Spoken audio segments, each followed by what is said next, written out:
Hər vaxtınız xeyirli olsun. Bəli, sizin də qeyd etdiyiniz kimi Azərbaycan Respublikası Cinayət Məcəlləsinin çoxsaylı maddələri ilə, o cümlədən terrorçuluq, terrorçuluğun maliyyələşdirilməsi, Azərbaycan sərhədlərini qanunsuz keçmə və digər maddələrlə təqsirli bilinən erməni əsilli Ruben Vardanyanın məhkəmə prosesi davam edir. Bakı məhkəmə kompleksində keçirilən məhkəmə prosesində hal-hazırda məhkəmə istintaqı aparılır və iclasda sübutlar, faktlar araşdırılır.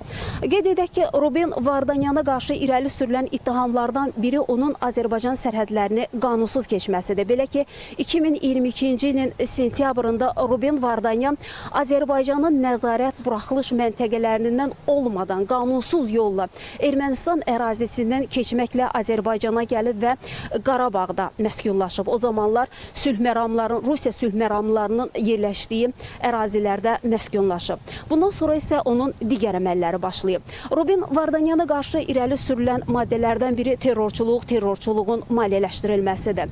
İttiham haqqında da qeyd olunur ki, Ruben Vardanyan o zamanlar VOMA təşkilatının rəhbəri ilə sövdələşmələr apararaq, əlaqələrə girərək Azərbaycanda terrorçuluq hadisələrinin törədilməsindən ötürü silahlı qruplaşmaların yaradılması, onun üzvlərinin, dəstə üzvlərinin hazırlanması istiqamətində sövdələşmələr aparıb və bundan sonra ona qarşı irəli sürülən ittihamlardan biri muzluluqla bağlıdır və həmin muzluların hazırlanması üçün vəsait ayırıb.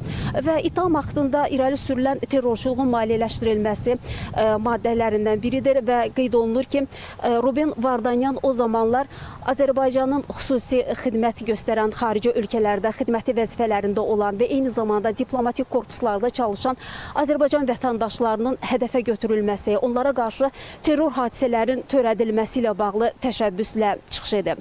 İttiham haqqında bu cür faktlar, subutlar və eyni zamanda irəli sürülən ittihamlar çoxdur və hal-hazırda məhkəmə istintaqında həmin istintaqda olan materiallar, subutlar, faktlar araşdırılır. Məhkəmə prosesi açıq keçirilir. Ruben Vardanyan özünün seçdiyi vəkili və tərcüməçi ilə təmin olunub. Biz mütəmadi olaraq məhkəmə prosesindən məlumatlar çatdırırıq. Bugün də bizim iclasla bağlı xüsusi reportajımız olacaq deyərək sözü yenidən mərkəzə, studiya ötürürük.